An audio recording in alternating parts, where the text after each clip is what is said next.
Bismillahirrahmanirrahim. Assalamualaikum warahmatullahi wabarakatuh. Sahabatku semua yang dimuliakan Allah,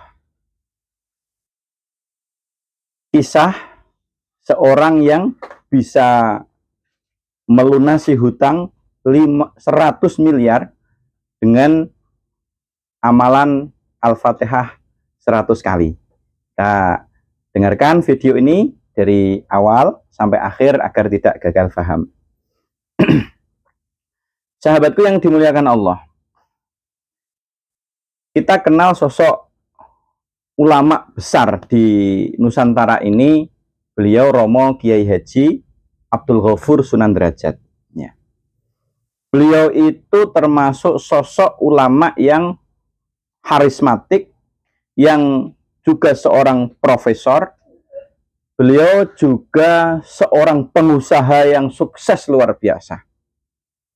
Beliau adalah sosok kiai ahli ilmu hikmah yang sangat religius, dan beliau sangat mencintai dunia amalan-amalan ijazah-ijazah seperti itu. Suatu ketika beliau, Mbah Abdul Ghafur, menceritakan tentang pengalaman beliau pribadi bahwa bisa melunasi hutang sampai 100 miliar dengan membaca Al-Fatihah 100 kali. Sahabatku semua yang dimuliakan Allah,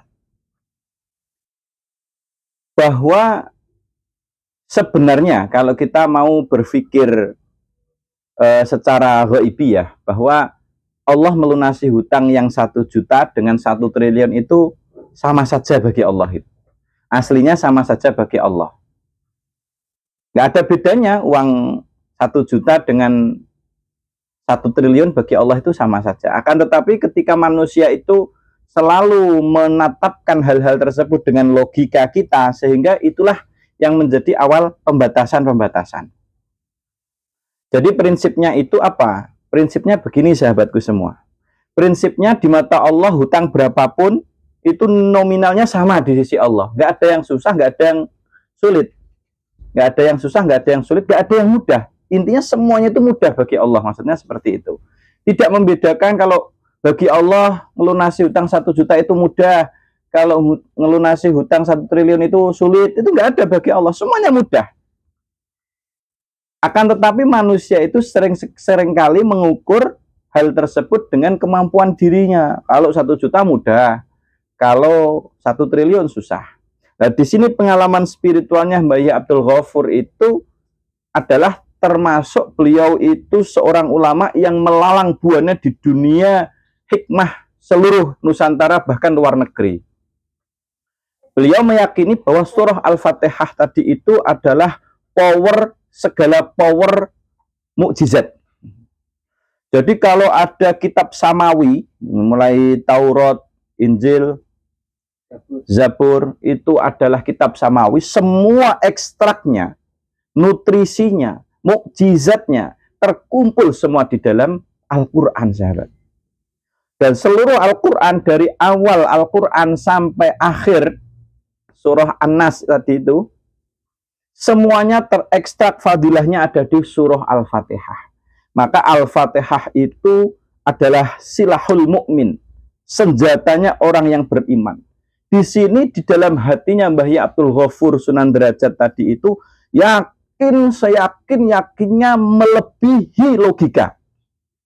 Sehingga beliau termasuk sosok yang sangat berani berhutang. Wong hutang untuk hal-hal yang berbau maksiat saja orang-orang berani. Apalagi hutangnya Mbah Abdul Ghafur itu untuk pondok pesantren. Gitu. Jadi wes dibangun aja itu. Berapa dananya? 100 M, bangun. Dari mana uangnya? Tak hutangkan di bank. Jadi hutangnya itu apa? Hutangnya itu untuk perjuangan agama. Hutangnya itu untuk perjuangan agama. Dan beliau yakin kalau bisa melunasi dengan apa? Al-Fatihah 100 kali itu sudah terlalu manjur, katanya gitu. Maka dari itu sahabatku semua, beliau adalah pengamal Al-Fatihah juga. Beliau sangat cinta dengan kekuatan amalan seperti ini. Karena keyakinan beliau itu bahwa doa itu mempercepat yang spektakuler. Amalan itu menjadikan percepatan yang luar biasa. Sehingga misalnya Anda punya usaha ya, usaha Anda itu baru besar itu setelah usia 15 tahun. Tapi Anda rajin dengan membaca Al-Fatihah 100 kali, maka nggak butuh 15 tahun. Mungkin 7 tahun yang seharusnya 15 tahun, hanya 7 tahun sudah bisa dicapai. Karena apa? Kita dampingi, kita dorong dengan kekuatan amalan. Amalan itu doa, sahabatku ya. Jadi amalan itu doa. Masa kita mau doa, ya Allah, minta begini, minta begitu, terus kan enggak juga gitu loh. Tapi langsung dengan membaca Al-Fatihah dengan fadilah agar apa? Dengan fadilah agar Allah mempermudah jalannya. Nah, itu adalah bagian dari doa itu. Selain kita berdoa secara langsung, juga kita berdoa dengan amalan. Nah, apakah boleh? Ya sangat boleh. Sangat boleh. Kita minta apa saja boleh, langsung minta boleh, apalagi kita mintanya dengan membaca Al-Fatihah. Yang jelas Al-Fatihah itu adalah mukjizat, mukjizatnya Rasulullah. Surat pertama di dalam Al-Quran, yang mana sudah banyak ulama yang memberikan ijazah dan memberikan resep Al-Fatihah ini adalah solusi kehidupan gitu. Solusi agar mempermudah semua jalan. Susah nyari jodoh, baca Al-Fatihah, dimudahkan jodohnya. Susah punya anak, baca Al-Fatihah, dimudahkan jalannya. Susah usaha, dengan membaca Al-Fatihah, dimudahkan jalannya. Bahkan ketika kita ingin tes, ingin lulus pada suatu kompetisi, ataukah pada suatu ujian, tes masuk kerja, dan lain-lain, baca Al-Fatihah, pasti semuanya itu memiliki efek yang luar biasa. Seandainya mungkin kita punya niatan untuk daftar di perusahaan sudah baca Al-Fatihah 100 kali, istiqomah berbulan-bulan, bahkan sudah jadi amalan yang terus kita langgengkan, ternyata nggak lolos di perusahaan ini. Jangan berhenti, jangan menganggap kalau ini itu gagal, jangan. Bisa jadi bukan itu perusahaan yang terbaik. Terus saja amalkan. Tiba-tiba daftar lagi di perusahaan yang lain, ditolak lagi, terus saja amalkan. Berarti perusahaan ini belum yang terbaik. Terus kita melamar di pekerjaan itu, ditolak semua. Al-Fatihah, waduh, ternyata nggak manjur. Itu yang bikin nggak manjur, sahabatku. Akhirnya sudah pusing dia, ditolak 10 perusahaan, tak buka usaha, ternyata sukses punya perusahaan sendiri. Nah, kira-kira seperti itu, sahabatku ya. Jadi memang Allah nggak mengizinkan kamu kerja di perusahaan tadi, karena Allah akan menjadikan kamu pengusaha langsung gitu. Jadi kira-kira seperti itu, sahabatku. Nah, sampean punya nembak si cewek, si A misalnya, terus baca Al-Fatihah agar dapat tadi mau sama kamu. Kamu sudah baca Al-Fatihah, ternyata nggak mau, ditolak. Bukan Al-Fatihahnya nggak nggak manjur. Baca terus, bukan jodohmu berarti. Terus kamu baca, ada si B, kamu naksir, mulai cari kontaknya, ditolak lagi, sampai 10 wanita tolak semua. Apakah amalan Fatihah tidak manjur? Belum, jodohmu semua. Yang siji kok ceriwisen, yang siji kok gak nggawa rezeki, yang siji kok ada aja. Memang Allah sudah mempertimbangkan itu bukan jodoh yang terbaik untukmu. Ternyata dia tetap membaca, dipertemukan dengan wanita yang jauh lebih solehah, dan dari rahimnya terlahir anak-anak yang mulia. Untung saja saya membaca Al-Fatihah dulu. Ternyata istri yang saat ini jadi milik saya melahirkan anak-anak hebat. Seandainya dengan itu mungkin tidak. Karena anak yang soleh terlahir dari ibu yang solehah. Sahabatku semua yang dimuliakan Allah. Sehingga amalan Al-Fatihah ini adalah sumber kekayaan, sumber ijabah, sumber apa saja. Wong kita mintanya kepada Allah, dengan caranya Allah, yang kita lakukan adalah petunjuknya Allah. Yang jelas kita melakukannya itu lillahi ta'ala. Ya Allah, saya butuh, punya hajat ini, berilah yang terbaik. Kemudian kita membaca.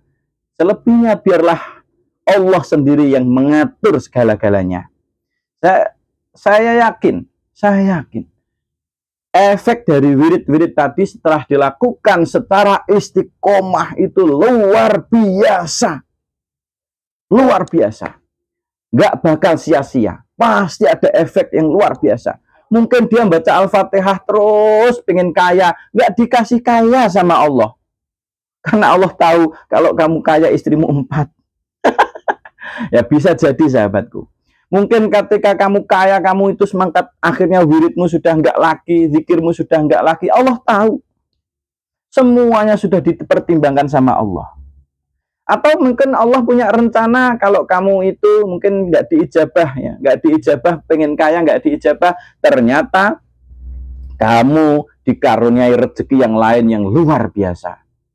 Mungkin anakmu jadi ulama, mungkin cuma satu anakmu tapi jadi ulama besar. Saya tanya, kekayaan kamu tapi tidak punya anak jadi ulama, dengan kamu punya nggak kaya tapi jadi anak yang jadi ulama, punya pondok pesantren, pilih mana? Kalau mungkin duniawi kita milih kekayaan, tapi kalau kita orientasinya ukhrawi ya tetap milih anak yang jadi ulama tadi itu. Ataukah dikasih anugerah yang lain? Yang jelas semua amalan yang kita lakukan dengan caranya Allah, mintanya kepada Allah, istiqomah karena Allah, pasti akan memberikan efek yang luar biasa. Jadi Mbak Abdul Ghafur itu hutang 100 M untuk bangun, misalnya untuk beli gunung. Beli gunung untuk apa? Untuk tambang, beli gunung 100 M. Terus wirid Fatihah 1 tahun lunas. Terus bangun lagi untuk pondok, hutang. Ini cukup butuh berapa untuk bangun gedung ini? 50 M. Hutang. Setelah hutang, wirid Al-Fatihah 100 kali, lunas 1 tahun. Karena keyakinan. Gitu. Bayangkan kita hidup itu tidak memiliki keyakinan, sahabat. Maka dari itu, marilah kita mulai istiqomah belajar membaca Al-Fatihah. Kita jadikan Al-Fatihah adalah senjata kita untuk meraih kesuksesan dunia dan akhirat. Kita jadikan Al-Fatihah ini adalah amalan istimewa yang menjadikan kita dekat dengan Allah Subhanahu wa Ta'ala. Orang yang masih dikontrol dengan wirid, dikontrol dengan zikir, hidupnya itu akan dilindungi oleh Allah. Mau ketarik pergaulan bebas, dijaga Allah. Ada anaknya mau salah jalan, dijaga oleh Allah, diselamatkan terus. Seberapa mahal nilai keselamatan itu, sahabatku. Maka dari itu saya doakan semoga kita semua, terutama Anda yang mendengarkan video ini, diberikan ijabah hajat-hajatnya, dimudahkan hidupnya, diberkahi rezekinya, diberikan kekayaan dunia dan kekayaan akhirat, diberikan rezeki yang berkah, diberikan keluarga yang bahagia. Saya doakan semoga apa yang kita hajatkan, karir kita pun bisa melejit ke atas. Dengan apa? Dengan pertolongan Allah. Selebihnya wasilah-wasilah menuju pertolongan Allah, silahkan apa saja. Dalam hal ini saya menyarankan dengan wirid surah Al-Fatihah. Ini saya juga mendapatkan ijazah dari Romo Yehanan Kewakian tentang Al-Fatihah 100 kali itu. Juga dari guru-guru saya yang lain, ijazah 100 Al-Fatihah 100 kali. Karena pencetusnya di Jawa, di bumi Jawa itu adalah 3 sosok ulama besar. Yakni 1 Yai Hamid Pasuruan, 2 Yai Hamim Jazuli Gusmi Ploso, dan yang ketiga adalah Romo Kiai Ahmad Siddiq Jember. Ini juga saya ijazahkan pada teman-teman semua. Bilang Kobil tuh di komentar di bawah, saya ijazahkan dan amalkan. Kalau mampunya baru 7 kali, baca aja, istiqomahkan dulu dan rasakan keberkahannya. Dan selain Kobil tuh diniati menerima ijazah, juga yang belum subscribe mohon bantu subscribe, karena 1 subscribe yang Anda kasihkan ke saya adalah membuat saya sangat gembira dan bahagia. Semoga apa yang saya sampaikan di video ini bermanfaat dan bisa menjadikan diri ini jauh lebih berkualitas, jauh lebih bertakwa kepada Allah Subhanahu wa Ta'ala. Sukses selalu. Assalamualaikum warahmatullahi wabarakatuh.